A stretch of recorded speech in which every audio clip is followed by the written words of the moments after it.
Hello, everyone. Welcome back to another episode of the Healing and Dealing podcast. I'm your host, Charlotte, and today is going to be a solo episode.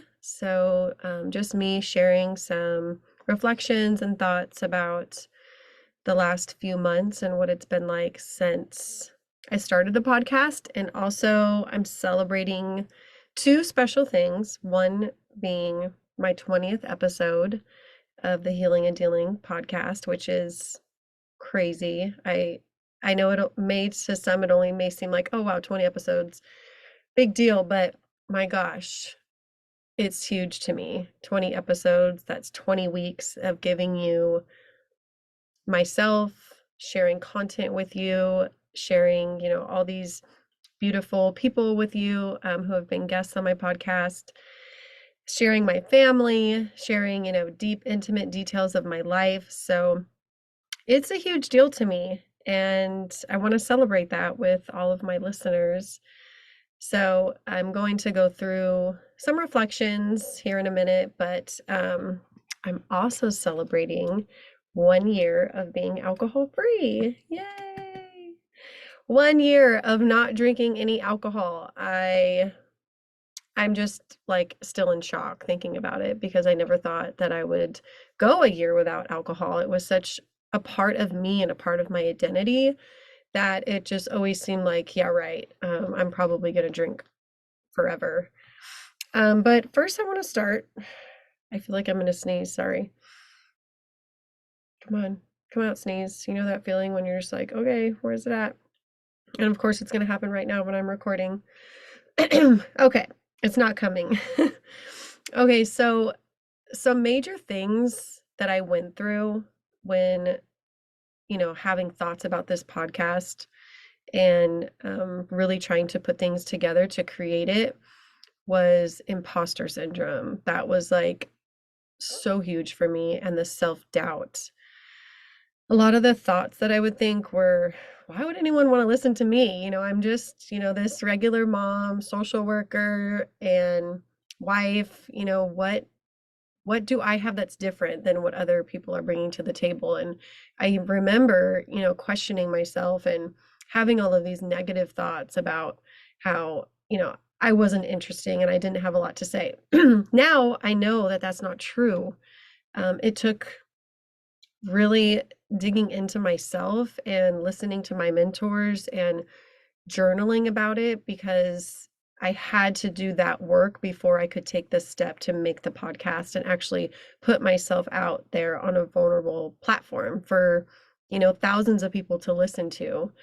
So learning about myself was like probably the biggest catalyst to this podcast was just knowing who I was, and that I did have something special to bring to this world. And everything that I've been through has led me to this and has led me to having a voice for people who feel alone, or creating this platform for people to share their experiences so they know that they're not alone, and really just creating this space where we can share and we can be together and have these meaningful conversations and have so many other people listening and relate to it. And, the messages that I get of people that are like, oh my gosh, I loved, episode so and so, and your guest was so amazing, and I'm using the tips that she gave, or even the more personable ones, that like the episode with my son, bringing him on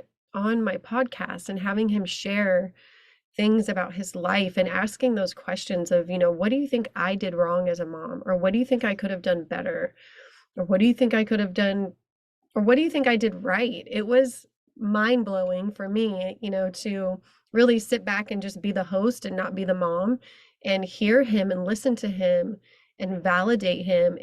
That was definitely my favorite episode so far, because it was just like so incredible to have that energy with him and like see him in a different light, not just my son, but this growing young man. Anyway, I'm getting kind of off track, but that was definitely my favorite episode. But yeah, just, having this space to share with everyone my life, I know that that helps other people. And then also the lives of my guests and all of the, people who have already accomplished so much that come on my podcast and share how they did it and what their what their road looked like. And it's incredible because, excuse me, every single person that's come on thus far has gone through major challenges and has really had to go through a lot to get to where they're at. So that tells me something. That tells me that no matter what you've been through, no matter what trauma you face, no matter what challenges, you still can achieve your dreams. You still can fight for that dream that you really want. And that gives me motivation because, there's been so many times where I've thought in the past that I won't ever get to the place that I want to be because of what I've been through. And that is just completely wrong. Now I understand that all of that I've been through is a motivator, and it's a catalyst for me to do bigger and better things. And I don't have to be a victim of the trauma I've been through. I don't have to play small and play into that part of a, poor, um, just someone who's poor, someone who's on autopilot, someone who doesn't do any healing work. I don't have to stay in that. I've already grown so much. I've already conquered so much just in this short time of having the podcast that the sky's the limit. And it's not just the limit for me, it's the limit for everyone. I want this to show people that anyone can do this. Anyone can start a podcast. If you have something to say and you want to share it with the world, this is the perfect platform. This is, the process I went through. It was a lot of learning, but like all of that stuff is minute compared to the inner part that you have to do when starting a podcast, I think. All the technical stuff, luckily I found someone that can help me edit. So that's been a huge help since I work full time, but all of that stuff can be figured out. It's actually you have to work on yourself to be able to put yourself out there on this type of platform. But I just encourage you, if you feel like podcast is something that you want to do it. But just know, like, once you turn that microphone on and you're ready to record, you're going to think, oh my gosh, it's all going to come over you and you're going to know if you're ready or not. It took me at least 3 months to like do the work, mentally prepare to do this. And now, I'm sitting here in front of my microphone on Zoom, staring at myself, and I feel comfortable. I feel like I know I'm talking to, hundreds of people at this point, and I know that someone's going to get something out of this. So I encourage you to start dreaming, start wondering what you could do with a podcast or whatever it may be. Maybe you want to write a book, maybe you want to, start a side business, whatever it is. Just start working on it. Work on it like 30 minutes a day in the morning, 20 minutes, whatever it is, whatever you can do, one little step each day, and you'll get there. And you'll do it and you'll be like, oh my gosh, it wasn't even that hard. Why was I putting so much pressure? Which is exactly what I did. I put a lot of pressure around this podcast. I put a lot of what I needed to do or have done before I could actually release it. None of that mattered. None of it mattered. Nothing had to be perfect. I just needed to go for it. And that's the part of me that I had to kind of let go of, was that perfectionism, that person who just had to have everything planned out and perfect before I could do it. I had to gently let that go. I had to gently tell myself, being that perfectionist may have worked for you in the past, but you don't need it right now. You just need to go for it, Charlotte, because you do have something special and the world is going to want to hear it. Okay, enough about that. Embodying this identity as a podcaster. So, when you go from just a everyday everyday person working, you're a mom, you're a wife, that's your identity, right? That's what you relate to. Those are the people you relate to. That's what you identify as with other people around you. That's how they know you.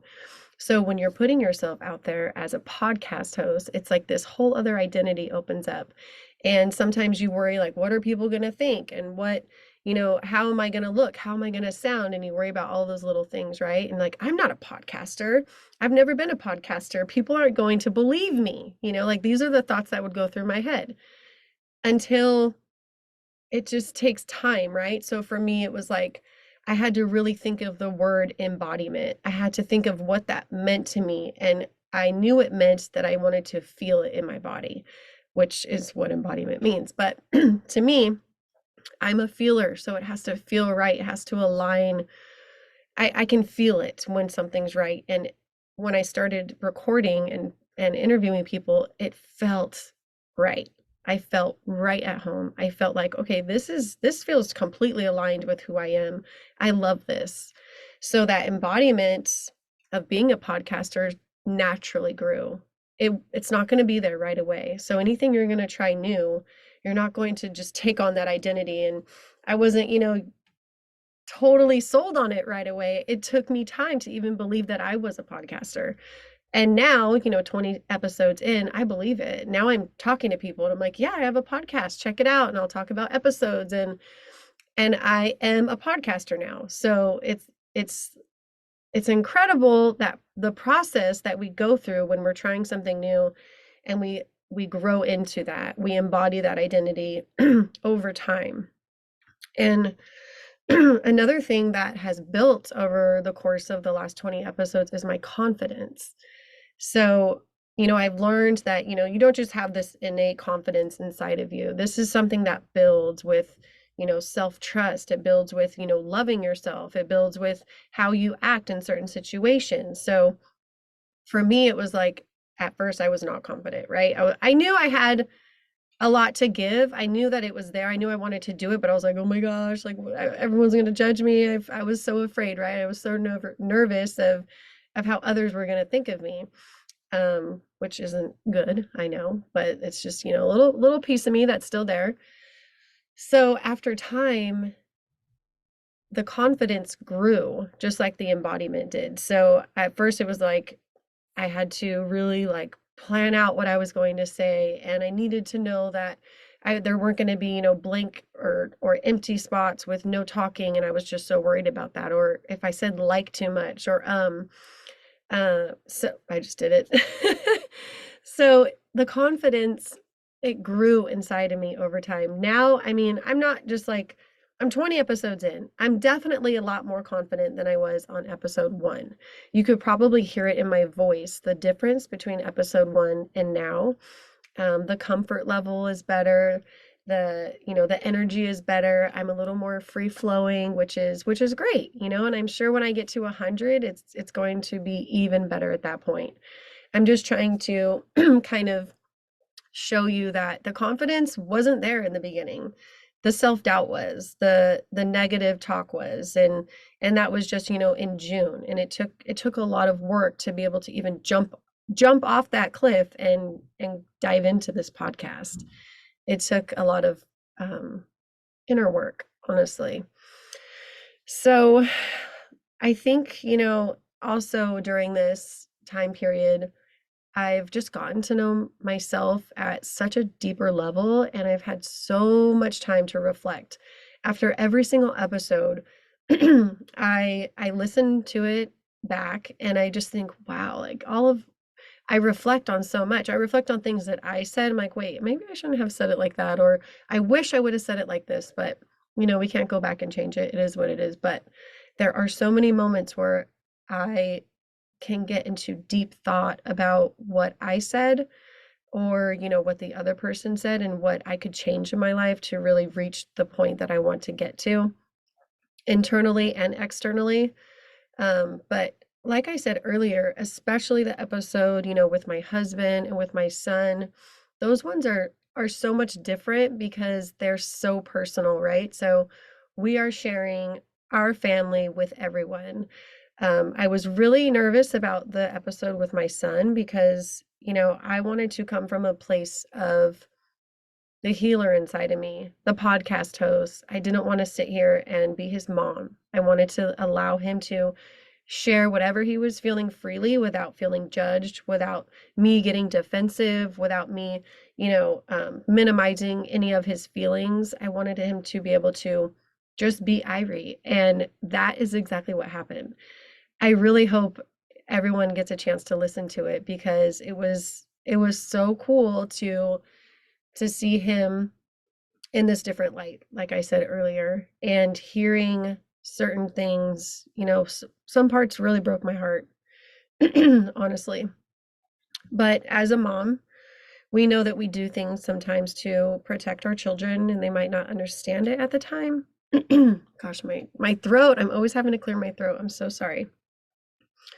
They might not be able to understand it at the time, but the things that I did for Irie when he was younger, regarding his dad were for a reason. And I feel like everything has its perfect timing. I believe that wholeheartedly. And Irie was meant to live with his dad in his later years, which he does now. He primarily lives with his dad. So I think that the timing is just better. I was with him from 0 to about 15, and I implemented all my values, all my morals, everything that I possibly could to help make him, or to help not make him, but to help, shape him as a man. And now he's living with a man and learning, and that's going even farther. And I just feel like the timing of everything was great.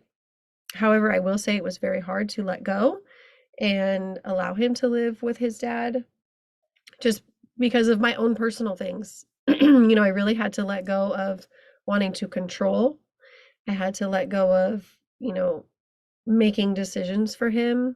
And that was not easy, but I did it. I did it for him. So he could have that experience living with his dad. He deserved that. And so did his dad. So I'm happy about that. But yeah, how crazy is it to like bring my son onto my podcast, let him say, all of these deeply personal things about our life and what co-parenting's been like, what divorce was like for him, what it was like growing up with brothers and going from the only child to having 4 siblings in the same house, like I can't even imagine what that was like for him. So it was great to have him come on, share all of that with you, share about his relationship as a 17-year-old. I'm sure that gave so many listeners insight to their own children, what they may be going through. But yeah, I got a lot of feedback from that podcast, and especially from moms who are in marriages where, they have children from different people. And I feel like these days that's pretty common, to be with someone but have children from other relationships. So this needs to be talked about more. I love blended families. I love, the psychological part of all of it. I love learning about each perspective and how they all intertwine, because we went through almost every scenario possible when we had custody of our niece and nephew, and when the five children and me and Henry were all trying to blend and assimilate together. So many things come up when you're trying to do that, or when you're doing that. And we went through a lot of therapy, and that's what really, helped us understand each other better, and helped me learn that, all these children needed was to know that I wasn't going anywhere. And that was what I put up.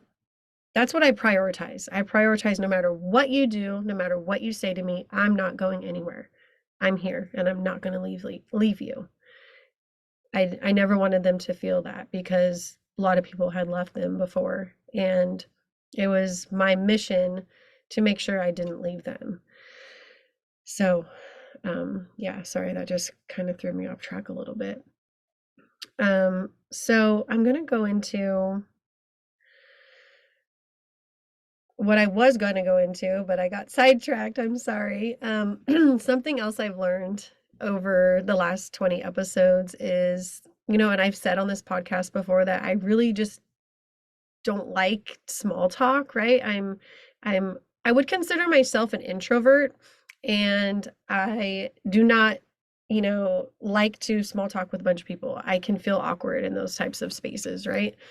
So I had to with drinking, it totally cut that off. I was super social. I would talk to anyone, but then later down the line, it would just lead to, negative things. It wasn't like this positive thing that alcohol opened me up and made me super social.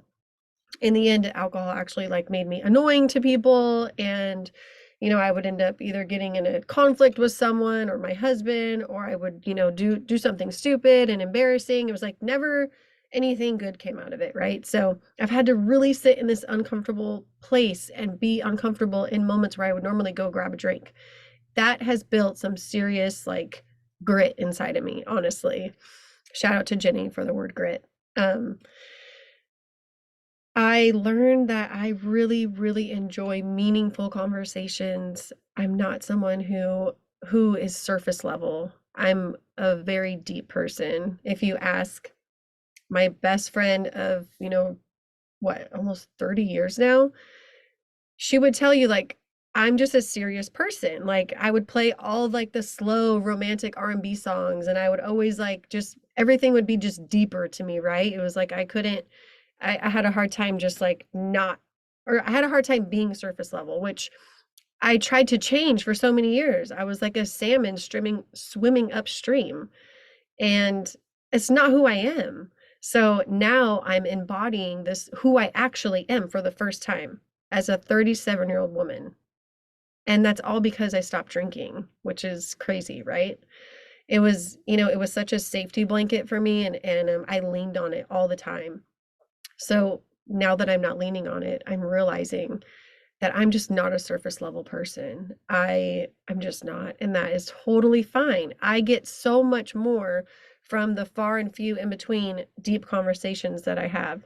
And if your energy matches my energy, we could talk for hours. Like that's who I am.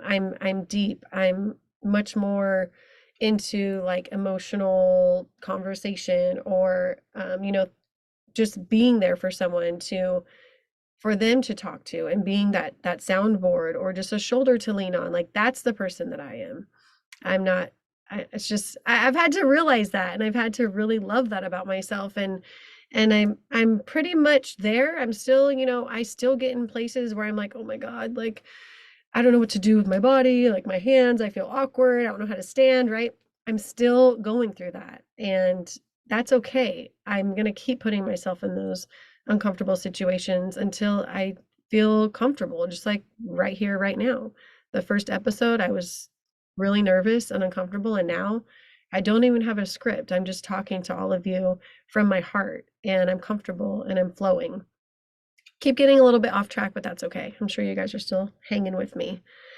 Um, yeah, so deep, meaningful conversations, that's truly what lights me up, and that's what I've discovered doing this podcast, that I absolutely love doing this. I love sitting with people. I love hearing their stories. I love, relating to one another. I love putting it out there for the world to listen to help change other lives. Like that is the ripple effect. That is what drives me to do this. I absolutely love it.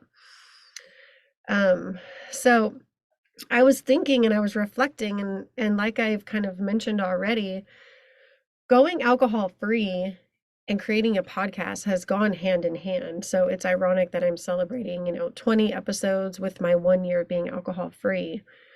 Because, when I was drinking, I would think of doing cool stuff like this, but I would never do it ever. And it was mostly because of hangovers. They determined my life, which is really sad, and that want and need to go out and drink or drink at home and have people over. I would have never started a podcast if I was still drinking ever. But when I let go of alcohol, I gained so much more. I was playing so small when I was drinking. I wasn't doing anything out of my little comfort zone. I was staying in my box. I was not leaping for my dreams. I wasn't even dreaming. It just cut off my dreams. My vibration, my energy, everything was low. I was in a negative energy most of the time, and it was mainly the alcohol. I I have not been depressed since I stopped drinking. I have not had anxiety. I All of that came with the alcohol.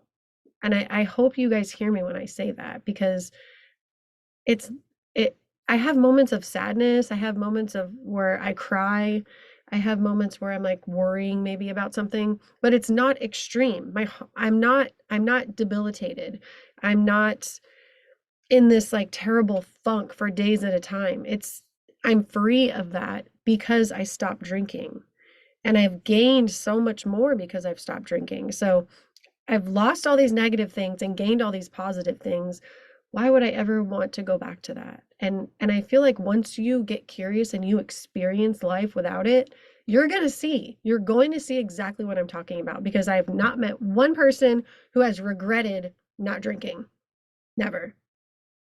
I've only met people that are like telling me how much more amazing their life is since they stopped drinking. That has to be that has what's the phrase? That's something to be said. I'm not saying everyone should stop drinking. I'm just saying give it a try. See what happens, because I'm telling you, it's unreal what can unravel when you give up drinking, but everyone clinches onto it so tightly. No, don't take my White Claws, don't take my cold beers, don't take my Corona. It's just a thing. It's just a drink, and it's toxic. And it's literally damaging your body every time you drink it. And it's not only damaging your body, but it's damaging your mind.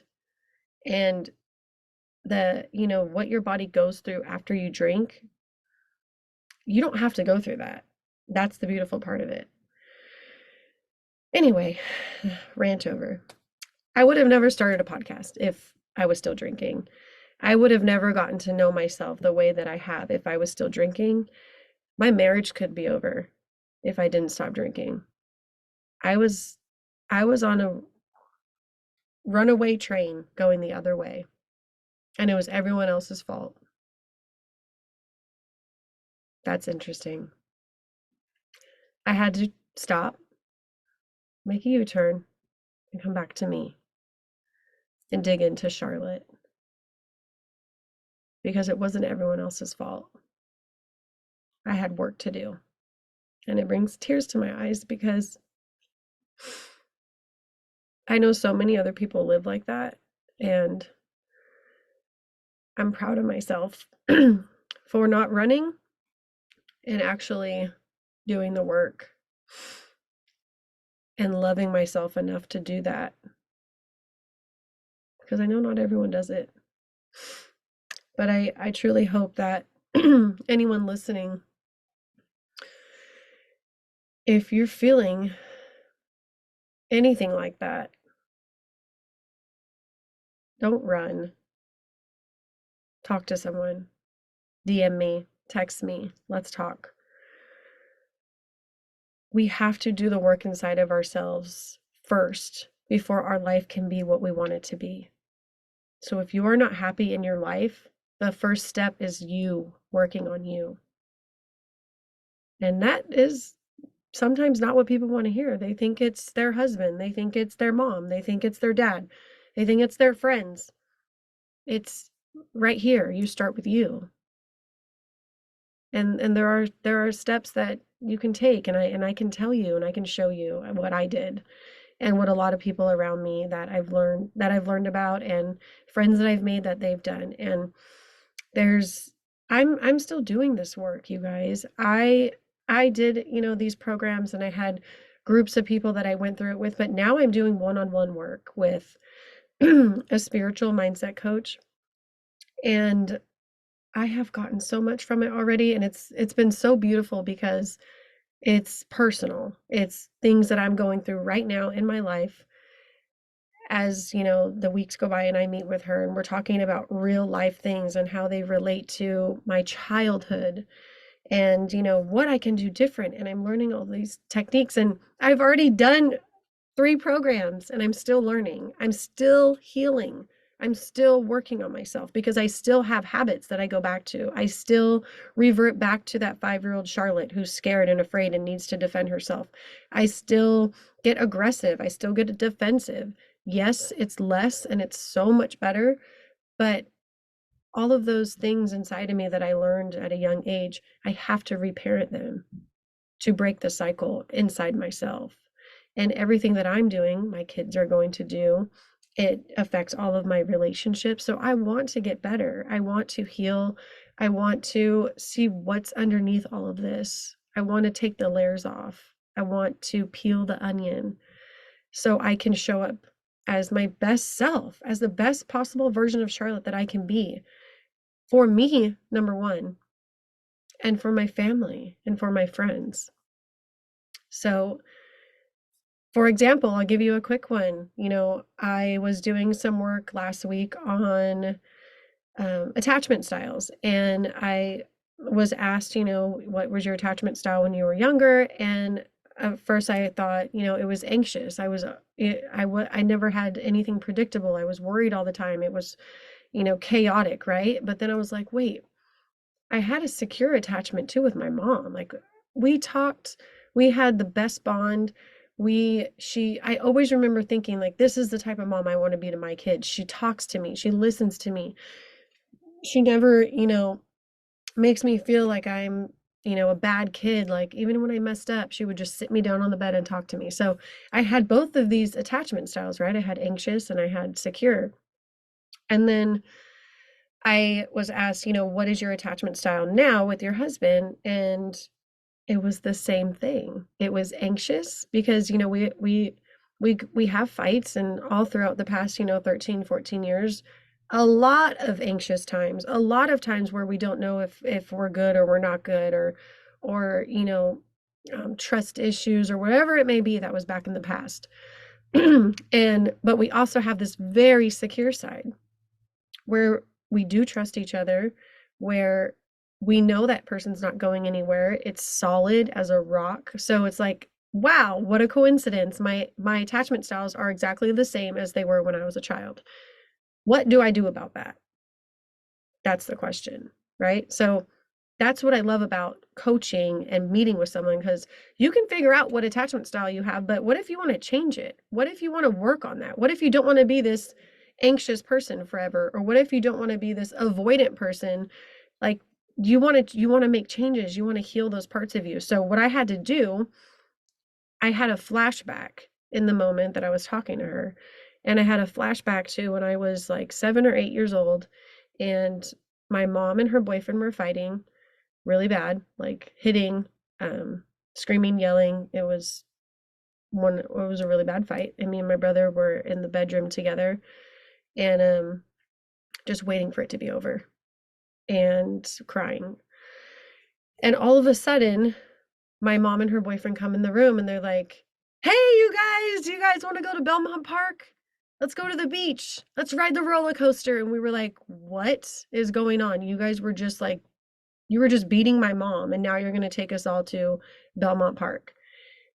I learned something with that experience, you guys. I learned that there has to be something really intense and extreme to get to that secure, happy family place.